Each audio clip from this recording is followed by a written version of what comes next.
Во времето на Тодор Живков Бугарија беше најверен сојузник на русите. Што денес се случило со таа работа? Какво се случи? Ами, случи се това, че геополитически попаднахме в друга система, която иска да изгради един санитарен кордон между Русия. Значи, да ни даде възможност тя да има експанзия към Европа и към Балканите.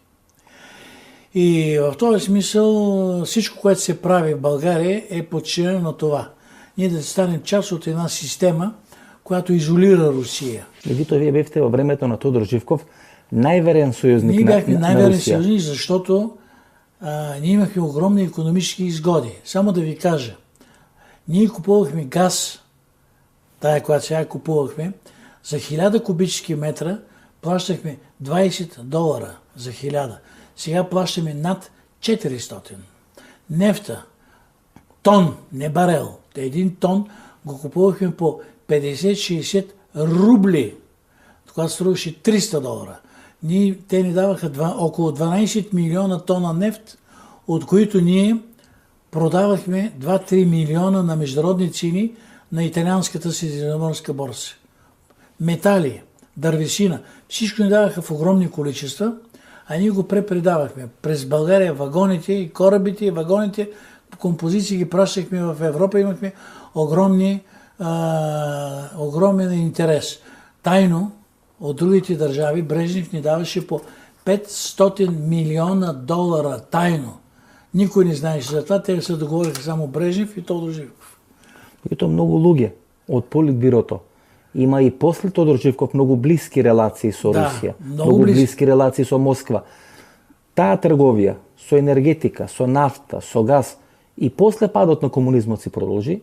Не. И многу луѓе, например, Андреј Луканов вела дека Андреј Луканов бил главен за врски помеѓу Бугарија и помеѓу Москва. Подоцна дека поради тоа и убиен или пред неговата куќа. Газпром тогава се држеше от един олигарх, Рен Вяхерев. И тоа беше близок пријател со Андреј Луканов. С Андреј Луканов, да. Но вече политиката не беше междудържавна, а беше между Газпром, Рен Вяхерев, Черномирдин, който беше председател на Министерския съвет на Русия, и те започнаха вече да провеждат егоистична политика. И тогава влезаха в конфликт с тогавашния министър-председател Жан Виденов. А иначе... И тоа беше она голема криза. Да. Кога експлодира бугарската економија, кога падна владата, кога така, на некој начин најголемите банки влегоа во банкрот и така натаму. Значи, в този смисъл, от тогава отношенията ни се прекъснаха, защото Газпром искаше да вземе тръбите, да вземе голям процент като олигарси, а не като междудържавни отношения. Жан Виденов като премиер се възпротиви и тогава стана и голямата криза. Андреј Луканов провеждаше политика в интерес на Газпром, защото и той смяташе да има участие, приватно, частно участие, да има в Газпром, заедно с останалите. Потоа губија пред неговата куќа. Многу ми навела дека тоа е конфликт помеѓу големите играчи во таа енергетска сфера. Възможно е и това, защото когато Жан не му даде тръбите и Газпром му се обидиха, разсърдиха му се, той тогава и го освободиха от тая организация, която трябваше да командва. Тя се казва Top Energy. Тогава той отиде в Турция и среща с американци, турци и азербайджанци, за да прокарат тръбите Баку, Джейлан, тая тръба, и той се закачи, започна да работи с тях.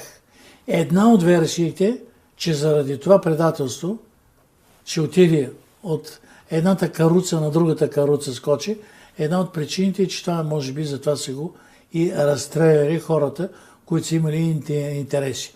Така че тук се води много голяма битка Русия да не може да използва газта, нефта като оръжие към Европа.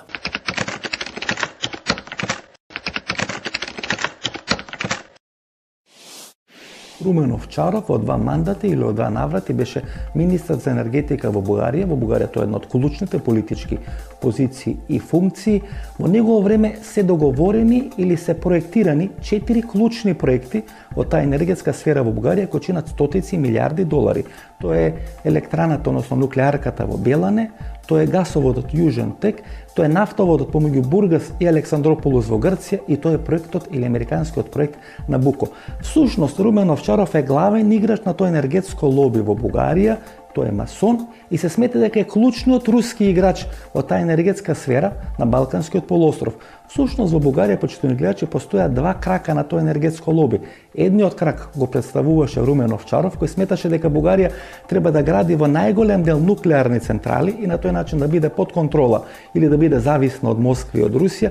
И вториот играч е Андреј Луканов, кој исто така беше во два наврати премиер на бугарската влада, кој сметаше дека поврзувањето на Бугарија треба да биде со Газпром.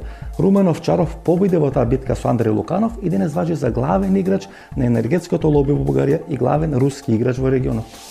Бугарија од крстопат, преку кој требаше да поминат повеќе нафтоводи и гасоводи, сега е претворено во слепо црево на тој план на Балканот. Ние имахме 4 действащи супер енергийни проекти.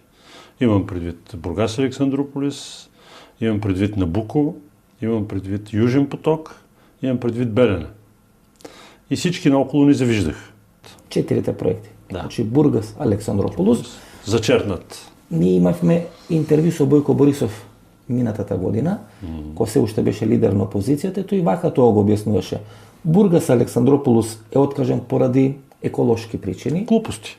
Дека Белан е откажен поради финансиски причини. И това е најверојатно. Дека американците изгубили интерес да го градат Набуко, а дека Јужен поток ќе направи се за да биде изграден. Еве сега, пред неколку недели, гледаме дека ни Јужниот поток нема да го. Значи 4 проекти проекта банкротира, фалира. Да, не фалираха, просто правителството се отказва од тях. Българија ще фалира заради тях.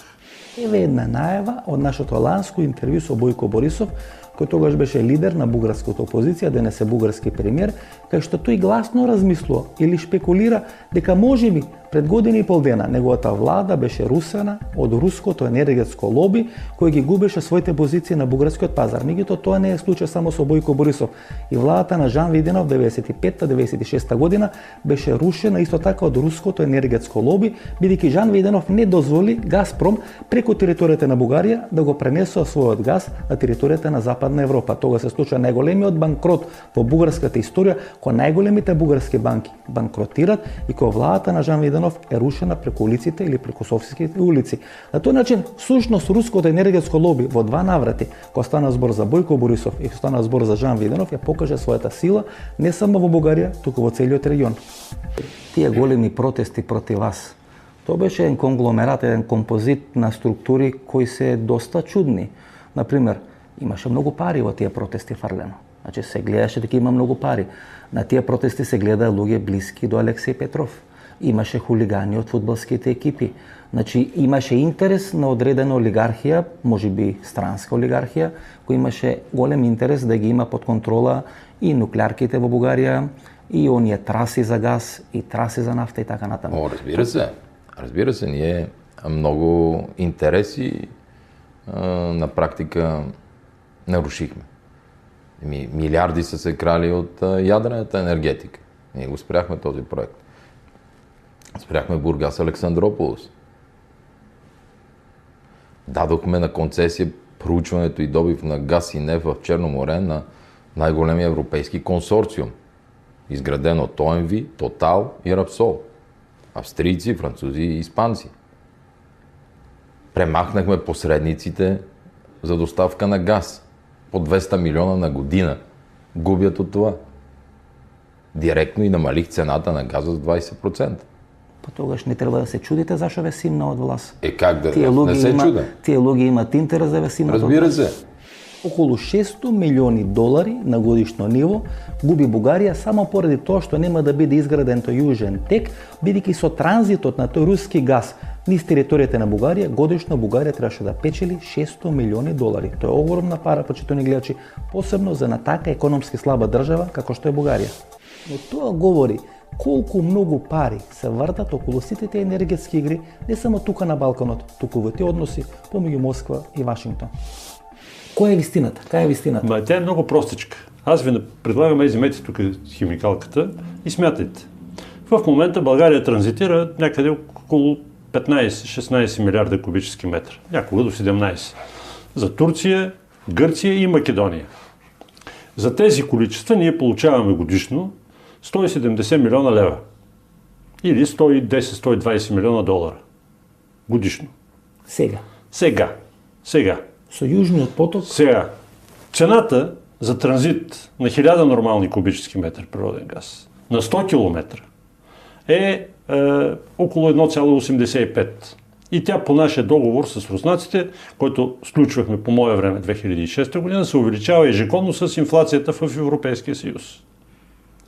Като умножите това 1,85 US долара за 1000 нормални кубически метра на 100 км с количеството 63 милиарда, като сметнете, че разстоянието е минимум 500 км, на който ще минава Южен поток, ще видите, че числото е над 600 милиона долара годишно транзитна такса. Значи некъде 400 В същия, евро. около 450 милиона евро. Що кажа Путин? 450 е оценката на шефа на Южен поток България. Така че това нещо няма как да избягаме от това число. 600 милиона долара трябваше да получава проекта Южен поток от транзитни такси.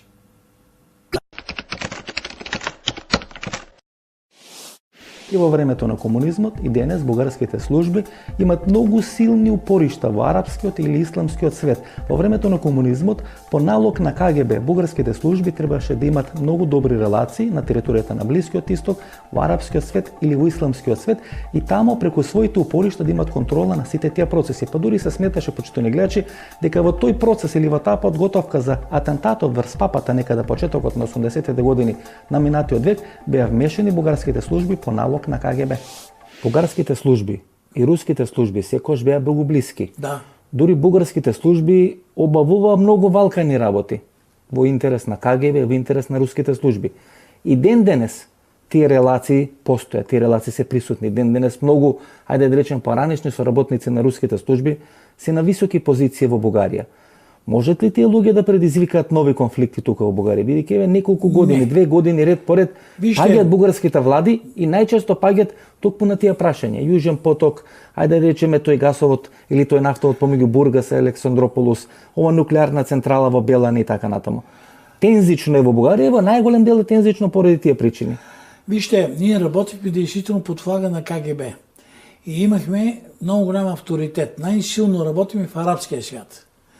Защото цялата територия, пространството, икономическото, политическо, КГБ го даде на нас, на българското разузнаване. На българското разузнаване да работи в арабския свят. Ирак, Иран, Египет, Сирия, всички тези държави, ние там работим много силно. Колку беше големата стратешка важност на Бугарија, ќе го подкрепиме со еден факт, почитувани гледачи, дека на територијата на Бугарија од Украина во рок од 1 до 2 сати можеше да бидат донесени нуклеарни боеви глави и само со една нуклеарна бомба од територијата на Бугарија да бидат срушени или странните со земја, премините Босфор и Дарданелите кои се клучни за Русија.